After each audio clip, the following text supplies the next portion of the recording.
Ja, we gaan met 12 man aflossen, de hele Elfstedentocht roeien. Dus 211 kilometer, 220 met een stukje oproeien en afroeien erbij. Ja, je zegt 12 man, die komen niet allemaal van hier volgens mij, hè? Nee, er komen er 8 uit Zeeuws-Vlaanderen. En er zijn 2 leden van de roeivereniging uit Middelburg bij en 2 uit Goes. Je zegt we gaan de Elfstedentocht varen, roeien, excuus. Is het dan ook een klassiek bij elke plek even stoppen, stempeltje halen?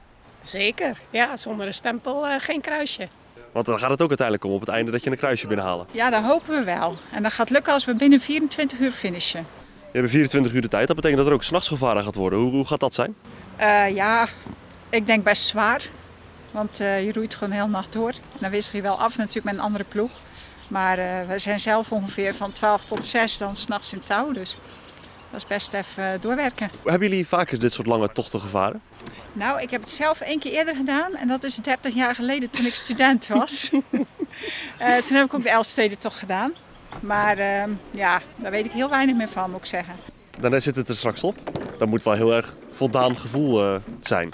Ja, daar ga ik wel vanuit. Dat is wel, als je dat met z'n allen, met het team, de 12 roeiers, maar ook het verzorgingsteam. En als je dat met z'n allen gefixt hebt, dat is denk ik wel waar we het ook een beetje voor doen. De uitdaging en met z'n allen daarvoor gaan en het vieren als we het gehaald. Dat we het gehaald hebben. Nu hebben jullie ook allemaal een shirtje aan. Weliswaar een andere kleur, maar er staat wel hetzelfde op. Wat is dat precies? Oemoemenu. Nou ja, iedereen in Zeeland kent wel het woord Oemoemenu natuurlijk. Waar moeten we nu naartoe? En we zijn bang dat we dan misschien onderweg wel een keer aan elkaar gaan vragen. Ja, zeker als je in het donker op die Friese wateren rondvaart. En wel eens een rietkraag mist misschien en dan een stukje terug moet. We hopen van niet, want dat is allemaal tijdsverlies.